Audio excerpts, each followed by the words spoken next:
Hey, you guys and gals.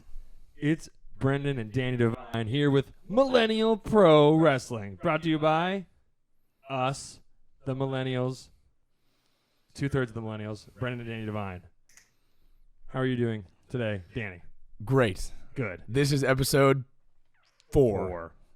Nice. Of Millennial Pro Wrestling, the podcast. The podcast. And we have cool...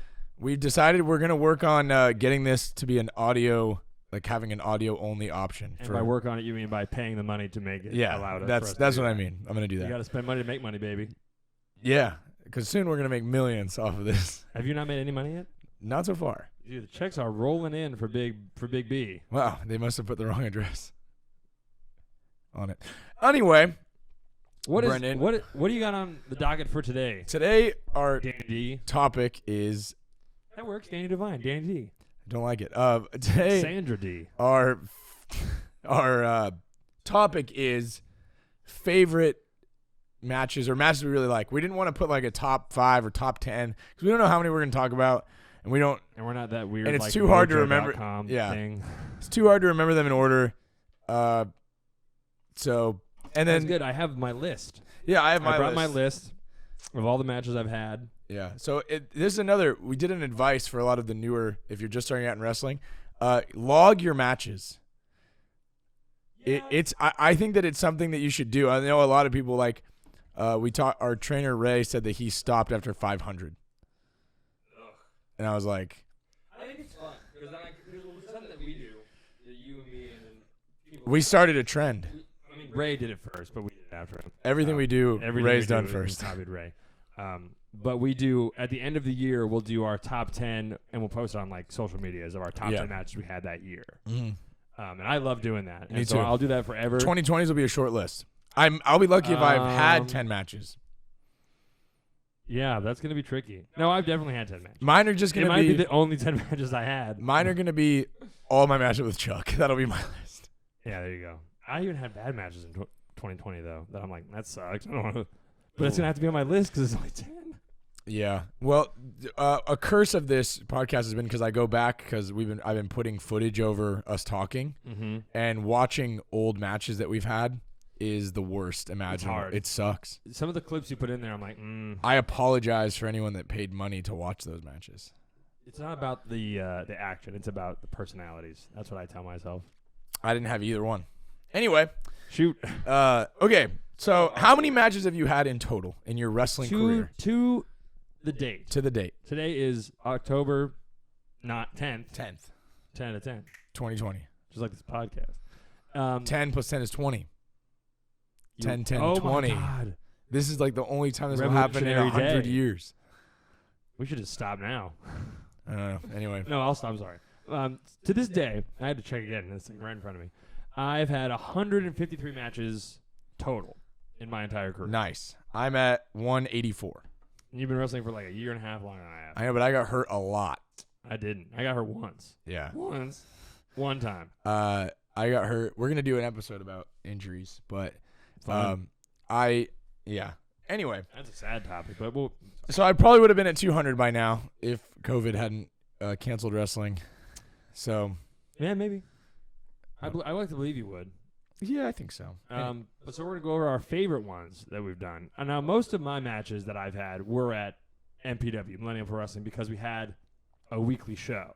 Yeah. But like, and any wrestler will tell you this, having a weekly show and being able to perform and like work, even if it's for like nothing, and it's just for like, and it's just against the same people over and over again, that's what kicks you into the stratosphere, I think, when it comes to really like shaping what you are as a character. I completely agree. I think that there's a difference, but I think that we should judge,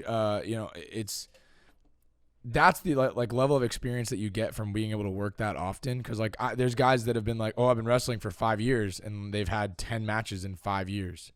Exactly. It's like, you haven't been working for 5 years then. You've done 10 matches. I didn't start to really, I wouldn't even consider myself like a pro that was doing matches that were of any quality until after I hit 100. I think my first 100 matches were me. Maybe there was gems in there, but it was me learning and understanding and becoming the wrestler I wanted to be. And then after that, I really now I'm starting to get it. I think my the match that I can go back and watch where I'm not like, all right, like I enjoy watching my own match was my like 100th match. Sure. Everything else is just like, My 100th match was terrible. So my 100th match was in my 100th match. I was the main event of a closing out show, and I won the world championship of our promotion. Nice. I did it at a birthday party in front of a bunch of kids, and you beat up John. And I beat up the guy who was wrestling because we kept messing up, and I feel horrible. I watched that. I was I was the ring DJ, announcer. and the DJ. Terrible night. Anyway, that was a weird day. So let's talk about the good matches. Favorite matches that we've had. We're not, like I said, no order. First one, we'll just kind of like go back and forth, ping pong of matches we like, and we'll talk about why we can, if we remember, recant them, things like that. Recant. Word of the day. Look at this guy. 10, 10, 20. Man, what's your first match comes to mind when I go? What's your favorite match? Go. Is Brothers Divine versus PP Ray at Ground Zero. The first time. The first time. The only time. The first and only time that we went two on two. 2-on-2 regular tag match. And like, I watched that match recently because you have it on our YouTube page. Which if you're watching this now, I forgot truly. If you're watching this now, it's on there twice. Or you can subscribe to IWTV Pro Wrestling, which you should do. And you can watch all the Ground Zero shows, and it's Ground Zero Phase 7.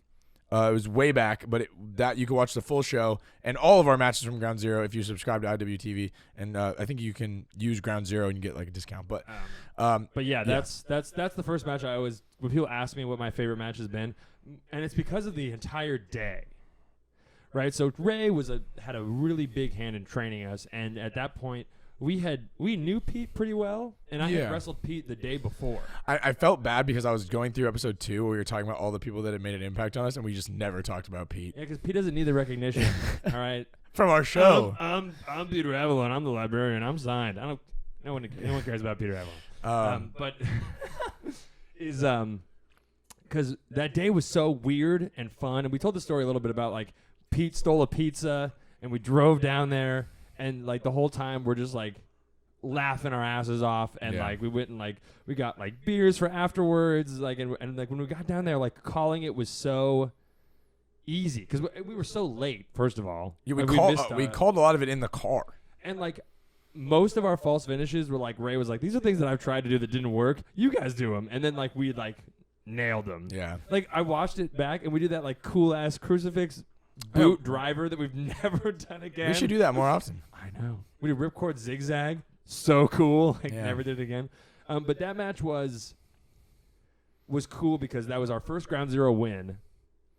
That was the first time that like the veteran guys who were there, like B-Boy and Bateman and all those guys were like, that was dope. And like a lot of that's Pete and Ray because they're so good and they know how to do the tag match perfectly. But like we brought it, and like after it was over, you feel that like larger than life, like out of your body experience because like the adrenaline and just like how much fun it was and how into it the crowd was. It just it always sticks out forever. Yeah, I can't really say any more about it aside because that you pretty much hit the nail on the head. It was just it was a sick match. It was super fun to do. It was fun to call. We always say if a match is fun to call, it's gonna be fun to wrestle. But it was a blast. The whole day was a blast. I think that it gave us a lot of confidence in doing that. I remember when I got we saw the poster. You saw the poster because Ray sent it to us, and Ray had actually said like, "Hey, I want to wrestle my guys on the next show." Like, and he was like, B-Boy had asked like, "Who do you want to wrestle?" And he goes, "Me and Peter versus them." And it's just like cool that like that they wanted to give us that opportunity to wrestle those guys on that stage and put us over. I remember they were arguing in the car about who was going to take the pinfall. But they always do that. Whenever I've ever seen them calling matches, they're like, no, but then I take the pin. Like, they're like, no, it's my turn. You did it last time. Yeah, and it was just so cool. And but like that shows also like the veteran. Like that's a guy. Like those are guys who like put the show before themselves, which you don't see. That's a whole nother. That's a whole nother topic. When we get into like the spicy conversation, we'll go into that. But yeah. A little sneak preview. Yeah. Talking about guys who put the show and put wrestling above themselves. Yeah. For sure. Yeah. But like helping the next generation. I mean, that was and that led to our like success at Ground Zero later on. You know what I mean? Yeah, we lost every match after that. No, we won. Oh, we won we beat the Nerds. The Nerds, right? And then we lost to them when it was the anyway. It doesn't matter. But yeah, sick match. Mine first one that comes to mind is I feel like we talk about Ray too much on this show, but Ray and I did a match for when Millennium was closing for Moore Park. In Moore Park, and we didn't know it was coming back. We went into the match thinking like this was it, like MPW was gone, and the fans had voted that Ray and I were going to be the main event, and like because I fully just put it out there to them, like pick Ray's opponent, and I got voted in, and we didn't really call a lot. Because you had a match earlier that night too. Yeah, I had wrestled earlier, but we didn't call a lot because Ray and I have wrestled so many times. Like we kind of know each other's spots. Like we can just say one word. It's really cool. Like that when we know what's coming. Right. But that match was so rad. It was like 28 minutes of the most fun I've ever had in a ring. And the crowd was so with us. Like the whole locker room was. I was watching. I was out there watching it. I remember. Like everybody watched it. There's matches that you have where just everything clicks. And it's just like, I would have, if I never had to wrestle again after that night, like I would have been happy because it was so fun and so good. And it's the match I think I'm the most proud of. And Ray and I joke all the time. We're like, we can never wrestle one-on-one again. Because we're not gonna be able to. Like we've done tag matches since. Magic. We're never gonna be able to have that kind of a match again. And it was cool. It was one of the coolest nights of my career. So I remember that match. It was so good, and I remember the match was so good that Logan X, the owner of Millennium, decided after watching it that he's like, I can't close MPW because of how good that match was. And I remember I went up to you and I was like, you ever had a match that was so good that it saved a promotion? I know, crazy. Put you over there. Wild. Okay, what's next one? Another match that you really loved. You know, really when it comes to mine is I have three matches that stick out to me forever, and one's the PB Ray match, and then I'll go into this second one that meant like so much to me because I unfortunately am a little bit of a misfit in the current world of wrestling because I don't really do a lot of crazy high risk moves, and I don't do I do a whisper in the wind because I like Jeff Hardy. We don't do any of that stuff. We don't do backflips. But like my background is more in the acting side of wrestling and like the storytelling elements of it, because that's what I'm good at. I'm not really super great at doing. I can sell things in a cool way, and I can get hit and it looks great, but like I'm not a moves guy. I'm a, you know what I mean? Character guy. I'm a character guy, big time. I walk out on my phone. You know what I mean? So really, it's the match and the program that led with the match was I had Auntie Heidi, who has had some negative stigma on her in SoCal before. Yeah. There was a big clip that went around from her at a promotion where like she dropped somebody on like a Hurricane Ron or something like that. Not her fault. And people like wrote her off from that point on. Yeah. And she trained at Millennium more than anyone else. She started before I did. We're like the original two students. And she's for real Ray's favorite. And so he had this idea where he wanted to book her in this angle where it was kind of like, we're going to have it where you don't get booked. And you're trying to find a way to get it because then it kind of gets the people with you. Like, they feel bad. They're like, her. Oh, come on. Yeah, she wasn't going to get booked. Yeah, right. She wasn't going to get booked. So she would be at the show, and she'd go out and do a segment, but not wrestle.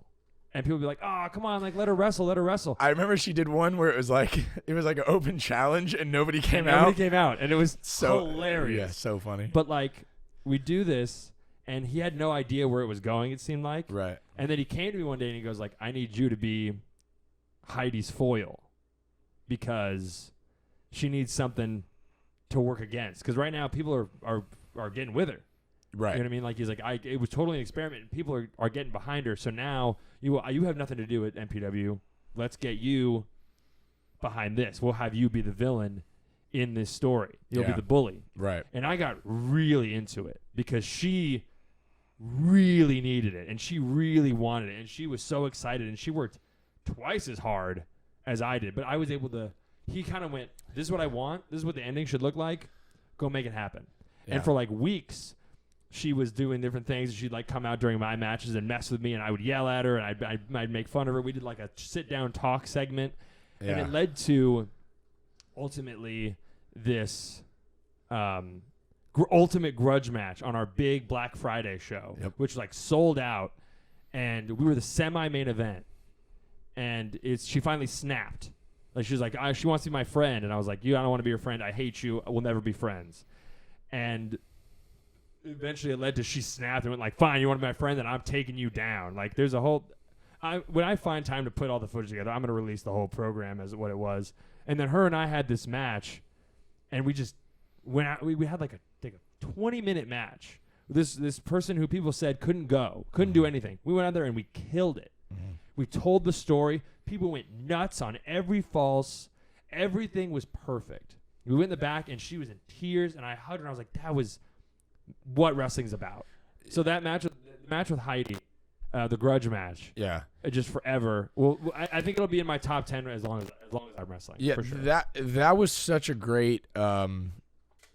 Sorry, that was long-winded. But no, it's all good. That was a really great time to be on the roster because it was such a captivating angle that it wasn't just like people would like want to get out of their gear quickly because they wanted to see what the Heidi segment was going to be for the show. And I think it's a lot to your credit because, Ray booked her in that position, but like you had such a huge, I don't think anybody else could have done it justice. I think that you being the character guy, like you said, if you had just gone out and you wanted Heidi to do all these moves, like that wasn't the match that was going to be. We only had one match. Yeah, that wasn't in the whole program, and that wasn't exactly. But it wasn't even like, oh, there's Canadian destroyers and super, like, it wasn't. It was just like hard hitting clotheslines and slams. It was really basic stuff. But your selling and your character work and the things that you vocalized and the interaction with the audience, that's what made that match really good. And I think that's a lost art for a lot of wrestling nowadays. It's just like, how can I get the crowd to pop, like, and it just okay, and we'll watch until the next time we get to pop again. But that match, the audience was invested in the outcome. They were so glued to what's going to happen at the end of this. And that's just, it takes a lot of hard work and time to get an audience to be that invested in a match. It's like walking like a fine line, like a tightrope of like, if we wait too long, they're gonna not care anymore. If we go too soon, it's not gonna be as big. For some reason, just everything fit perfectly with that, and it culminated after we had this. You and I had this crazy match with the Leftovers, Andy Brown and Watts, where it was just crazy and like really exciting. And it was like long. It was this huge tag match, tons of false finishes, and like she came out and like screwed us at the end, and that was the end. And then her and I like had it out, and I remember like I like lost myself in like my performing, doing it, like just yelling at her. And the line I said, and I go like, man, that's crazy, is I went, I'm sure you remember exactly what it was. It was like the success that I'm destined for, you will never achieve in your life at anything that you do. Yeah, that's wild. It was really, really interesting how it all panned out. And I just like, I don't know. I'm super proud of Heidi, and I'm super proud of you, and that whole program. We could probably do an entire episode on the program itself because it was so good. And Heidi worked harder than anybody, and the match was it was rad. It was rad. So that was a long one. That's my second pick. Yeah. What is yours? Just because you mentioned it, I don't know. Like I said, I don't know if it's one of my favorite, but we did the match with the Leftovers. It was you and me versus Andy Brown and Watts, and I remember how that match came about was originally. Oh yeah, it was kind of a roller coaster to get there. Originally, it was Ray hit me up and he goes, "Okay, Watts is coming. Like, who should wrestle him?" And I'm like, Brendan should wrestle him because we wanted you to kind of. You had just done the whole, like you were doing the Heidi doing the Heidi thing, and you were in a tag match, and I wanted to give you like a big singles match with like a bigger named guy because you hadn't gotten a chance to do that. And like I always got those chances, and I was like, Brendan and Watts, that would be fun. I've already wrestled Watts. Watts is super cool, easy to wrestle, so do that. And then Andy was gonna come in, and then I said, okay, I'll wrestle Andy. And then he goes, why don't we just make it a tag? And we're like, great. The Divines versus them. And then we had this match, and Andy is again one of those guys where it's so fun to call the match with him, because he has ideas, and he comes with ideas for your stuff. Yeah, people talk about like Andy being good, but like how much thought and like how easy it is for him to come up with like ideas for like crazy dope spots. Yeah. And like what he's willing to do. Yeah. Yeah, like there are like some moves I'm like, that's kind of risky. He goes like, I'll do it, whatever. Yeah, he was super cool, and he had all these cool ideas, and the match ended up being really I remember getting like so blown beyond belief though, because we were just we did not stop. It was not. We double shined him. Double shine, but you took both the shines. I took both shines, and then we did the heat. Yeah, we did a heat, and then a comeback, and then a heat, and then a comeback. Yeah, it was nuts. And then a bunch of falses. Yeah, so it was just like a long match, but it was super fun. I look back on it, and I watch it back, and I'm like, man, what a fun match that we got to do. A little fun tidbit about that match too was I always give Andy Brown a hard time about. He always does. I always like base wrestlers off of the thing they do in their match. So like with you, I tell the joke about Roman Reigns.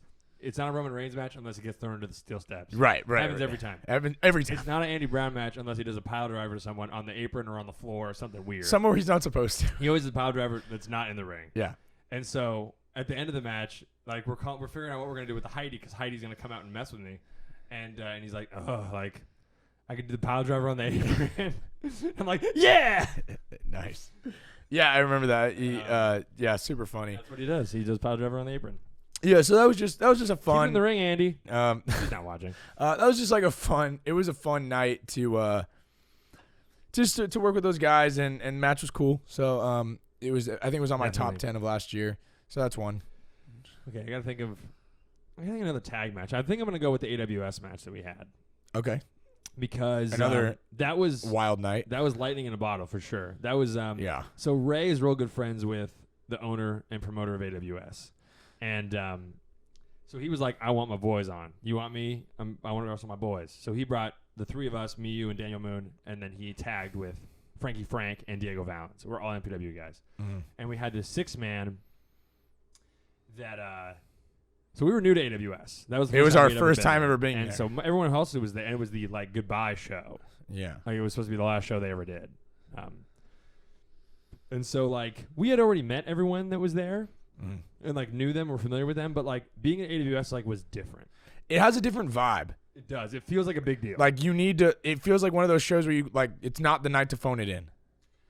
No, and I think we could tell because Ray was on it. Like he was like whenever we'd be like, let's try this, he's like, what about this or that? Like you know what I mean? Like yeah. he wanted us to help build the match mostly. And then he threw in his bits. He kind of put it in the right place. He put it in, but he kept like going like, well, he was guiding us down the river. And for some reason, we just killed it. We went forever. We went like 22 minutes. Yeah. In this 6-man with 5 randoms. Yeah. But after it was over, I just remember being like, oh my God, like we crushed it. Yeah. And it felt so, and everyone was really nice and like was like super duper like had our backs after that, and they were really, really supportive on it. Yeah, we had a couple fans coming up saying it was like match of the night and stuff like that, which was super cool. And like that show was fun too because like afterwards, like there's like a bar across the hall from like the Legion Hall, and like fans were just in there. We're just hanging out with fans, and like we're just talking, chatting with everybody, and like it was just like a party the whole show. Yeah, and it was so fun. And then because the main event of that show was the Wolf Zaddies versus True Grit, and they were fighting in the bar. Yeah, while we're in there partying with the fans and stuff, and it was. That was a wild night, but like that match, just like all the pieces came together, and we even like got messed up. I think, didn't we? We absolutely got messed up. The ref counted. It was like we didn't see a tag when there was. Well, we had a spot where like it was like we were pinning the illegal. Whatever. I don't remember exactly, but it did get messed up. But Ray, being Ray, fixed it, and I look back at it as everybody, like we as a team, went out there to prove that like Millennium had really good wrestling, that there was great students and solid guys that could work on any show and kill it from Millennium Pro Wrestling. And I think we went out there and we did that, and everybody got a chance to kind of shine and kind of do what they want to do. I remember there's only like 2 people in the world that I can do Deja Vu with, and one of them is Diego. And Diego's one of them, and we had practiced it several times. and we hit it the cleanest I've ever hit it with anybody. And deja vu, for people that don't know, it's when you do head scissors, but they go around twice. That was the one where he jumped off Frankie's back and went over us. Yeah. In his dive. And I was terrified. We didn't catch him at all. Yeah. He just landed. We went way past us. Yeah. We like fell in beer and stuff. Yeah. It was crazy. That was this time where Ray, Ray broke up the pinfall with an elbow drop. It was just like a and to Frank's credit, I think that Frankie, like, you know, most people, you see him on Hollywood and he's kind of the job guy on Hollywood, or but he was so good. He was on a run there where he was at Black Friday, him and Diego, the week before, crushed it. Tore it down. Killer main event match. And then we went to AWS, and like Frankie was, I'm going to shoot for a second here. Is Ray had asked like us, he goes, like, who should we bring in? Because like Diego was in because he's Mr. Athletic. And he's all handsome. And it was our group, the Millennials. We had 3 of us. So we were trying to figure out who from Millennium do we bring to this show that's going to represent our brand really good. And Frankie was just having these incredible matches, and we were like, and Frankie like, and it was down to like we had someone, but then we like went with Frankie. Yeah. And that was the move. And like, because Frankie doesn't do as many, he doesn't do the flips. He doesn't do he does his things, and that's that. But he came and just absolutely tore it up. And I think he might have had the best performance of all of us that night. He just rocked it. And I was so thankful. There was a moment in that match where like you were like, you know, like when you hit like everything like perfectly. So they had a spot where one of their falls is they were going to do smash and dash. So Ray hits the crossbody on me. Diego hits the enziguri off of his back. And then they're going to roll me out into Frankie's spine buster. Or rock bottom, yeah. And it just, the momentum of it, I don't remember how it was so good, but I was in the corner, take the smash and dash. Ray rolls me out, and I perfectly, from my roll, pop up in the air, get caught by Frankie, and he hooks me in the air. Yeah. And just drops me in. And like, it was like, I was like, and I remember hitting it and him covering me, and I was like, oh, that was perfect. Yeah. Yeah. Like, it's very rare you feel those like such perfect moments, and I was like, that was as good as it could have been. Like, I don't think it could have been any better. That was a sick match. I loved that match. Yeah. Okay, so I guess I'll do another match that I loved was we wrestled the Carnies. The Millennials versus the Carnies. That was where we got that's where we were like, oh, now we know how to do a 6-man. We didn't know until we had that match. Yeah. And then we did it, and we're like, okay, now we know how to do it. Well, that match was really special for a lot of reasons. One of them being is that they were doing bar wrestling. Bar wrestling was doing like a 6-man type of thing. And right. Because they're from Tennessee. Yeah, I think so. Yes. And Ray was like, hey, I got the Carnies. They're going to come wrestle you guys. And I knew it's like, this is a huge test for us to show that we can do it. You know, because what a gift it was to be able to wrestle guys with this much experience and like that had a following and a name. These guys have done Ring of Honor. They were on bar, and like we were just it was in our tiny little Moore Park building, and the Carnies had come. And they like came to go too. And I remember you were late. I showed up like 30 minutes into the show. Yeah. And like, so we were like, didn't call a thing. We were like calling it, but like, because, you know, we were such a good unit of team, like Moon and I knew your stuff. So we knew to like how to call it. But, you know, Kerry Awful and he's one of the Carnies. He's so good. His mind is so good. He's one of the most passionate guys. Yeah. I've ever met. Yeah, and he might be the most passionate professional wrestler I've ever met in my entire life. Yeah, he just and he had such sick ideas, and just the way that we built the match was all his mind, and we just kind of were along for the ride. We threw in our stuff where we wanted to. We went out and had this match, sold out crowd. It was so fun. We absolutely killed it with these guys, and everybody afterwards, everyone was super pumped about the match. Kerry gave us some really cool advice on little like tweaks we could make to our stuff, and it was just like it felt like we passed a big test. It definitely did. And not only that, but the reason why I think it was really, really special is because I look at every 6-man match that we had since then. When we structure it, the way that we structure our match, and we go, oh, let's do it like the Carnies. We structure it the way the Carnies taught us how to in that match. Yeah. So it was just like really impactful, not only for us as performers, but us as minds in the wrestling business, is taking what they kind of gave us and going, this is how you do this. Oh yeah. That was really, really important. Yeah, the 6-man with the Carnies was so surreal because, again, and it's different for me from you guys because I didn't call anything. I showed up and the spots, and they were hiding in the car because it was cold. It was cold. But you were out there with Carrie, just Yeah. figuring it out, putting it together, and then when we just went in there, it just worked. And I think It that just worked. yeah, Carrie and I gelled because like it was funny. It was like It was very intense. That's why you gelled. like seeing the Carnies, it was like looking in a mirror. Because like, whereas like Nick Iggy and Trip Cassidy, who are the other two Carnies, like they were cold and they were like joking around and stuff and having fun. And like when we're calling matches, you and Moon, or you mostly, are always joking around and whatever. And I'm If very I was there with Nick Iggy and we're trying to call a match, it wouldn't get done. yeah, because just dad jokes. he's my favorite. I think Yeah. professional wrestler is Nick Iggy of the yeah. Carnies. He's the funniest person in the world, in the whole world. And like so me and Carrie were just so driven on like how like the match, and I think it was super cool to kind of see that mirror image of the two teams of like who was each part, of the team, and it was really a really great night. I'm looking through my list as you're talking because I'm trying to figure out. I have no idea on our time, so we're just rolling. I'm having too much fun talking about this right now, so we're just gonna keep rolling on it. Because I have two more that are like really important matches I want to talk about. Okay. Like on just like. So, one of the matches that you and I did as a tag team, because all of my real successful matches are tag team matches, because like Same. that's all I care about. Like I enjoy doing singles wrestling, but I have so much more fun doing tag. So like, Same. I think it's a that's where lost art. Oh yeah, and one that we're still even trying to perfect. Yeah. But so, and that's why I like going wrestling other places, because we're always a tag team. So Ground Zero was big on you and I, and they wanted us to wrestle Matt Vandergriff and Damian Drake. Now, I had met Matt. I had never met at Damian at the time. We had not. So I knew Matt, and we had joked around, and we were buddies with Matt.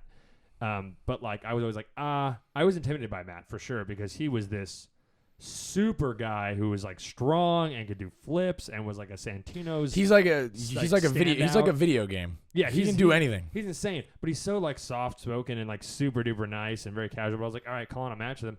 I can't do flips and stuff, but I don't know what the deal was, and you know exactly what I'm going to say. Yeah, is when we called that match with them, it was the most fun match to this day that I've ever called. I fully agree. We were messing around the whole time. Yeah. And just everything just fit. They're like, we're going to do this. I was like, okay, then we'll do this, this, and this. And then everything just gelled so easily that everyone, sometimes when you're at a show, like it's fun to like walk around and mess with people when they're trying to call it.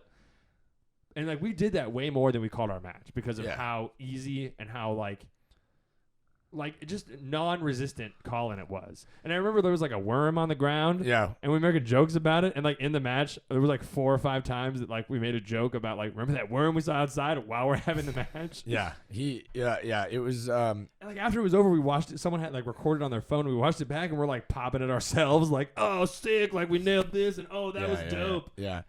That match is, and like forever now, whenever I'm saying anything on Twitter and like that, we're always picking fun at the two of them because we're like, it was really the unguided is what they are now. The unguided and the millennials. It was really easy to call, but also when we were out there, we just had very similar, like really good timing. We just gelled on our timing really well.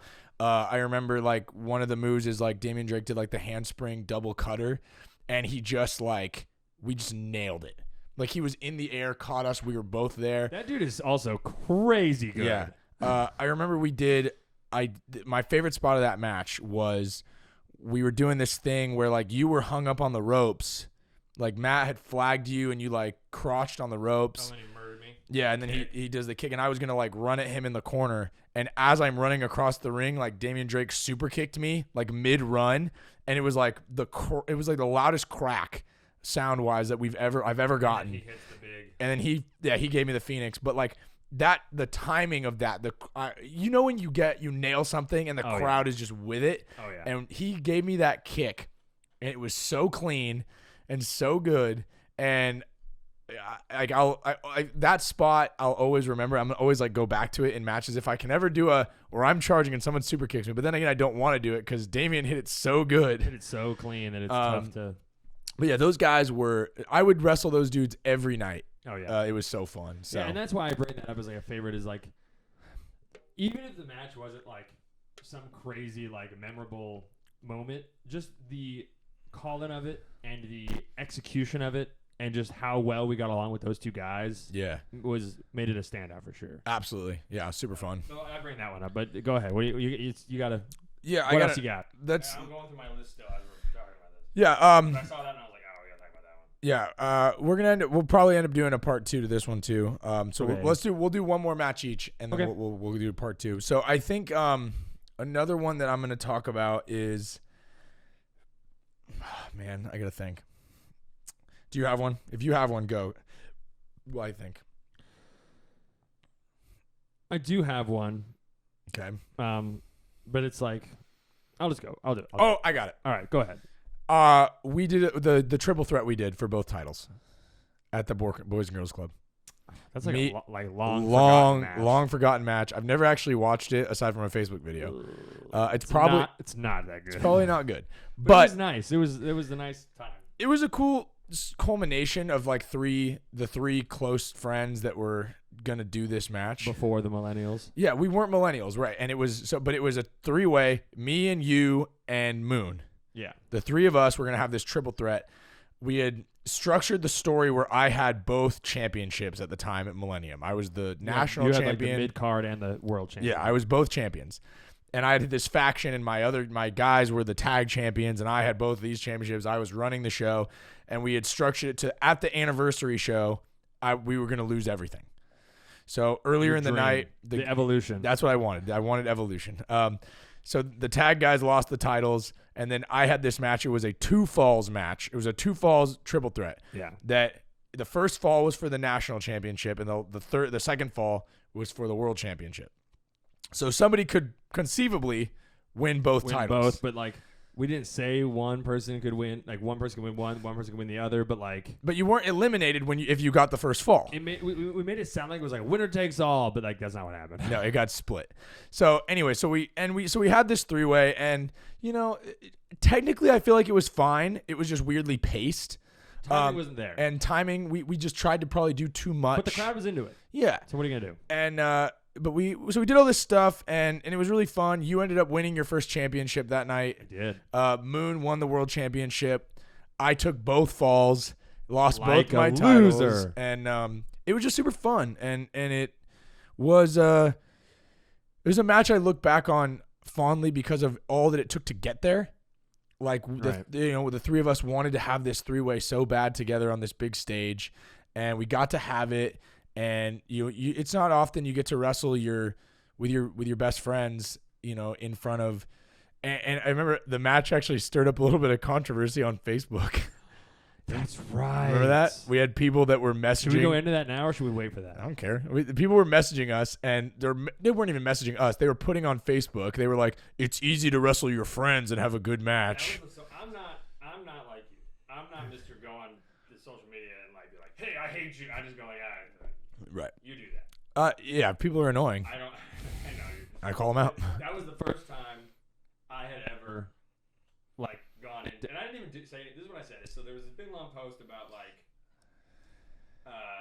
it's easy to wrestle just your friends who you've wrestled 1,000 times for fake championships and blah blah blah blah. Because all championships are real.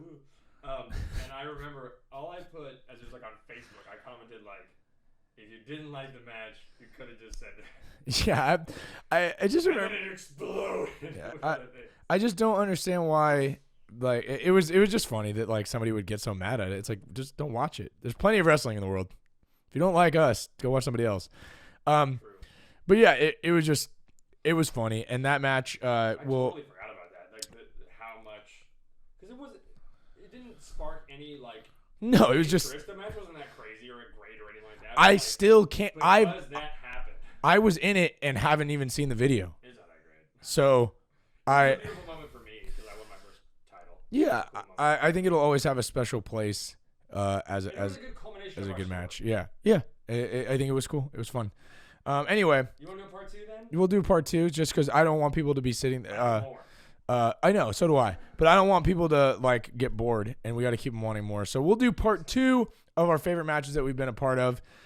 If you haven't, we have to. So we have If little Raymond is watching this, Ray's son, he told us we need to say like, share, and subscribe. Please like, share, and subscribe our podcast. If you on audio too, hopefully pretty soon. If you like the shirt Brennan's wearing, the Millennials T-shirt, we are in the process of sure. Yeah, I don't know if you're in frame or not, but we'll see. There he is. We are setting up a pro wrestling tee store where you can buy the Millennials T-shirts as well as our individual Danny Devine, Brendan Devine, and Daniel Moon T-shirts. If you want to, give us some support. You can buy our T-shirts. And thank you for watching. Thanks for watching, and we'll text. That's not it. Text Danny your put favorite. Put in the comments who you want us to have on the show. Guest wise, we have a long list of people we want. But it's finding the right time and how to do it. Getting the right software to have more than 2 microphones. Well, we could do it on Zoom, I guess. Okay. But anyway, so yeah, watch. Thanks for watching. Subscribe, comment, and like. Sick.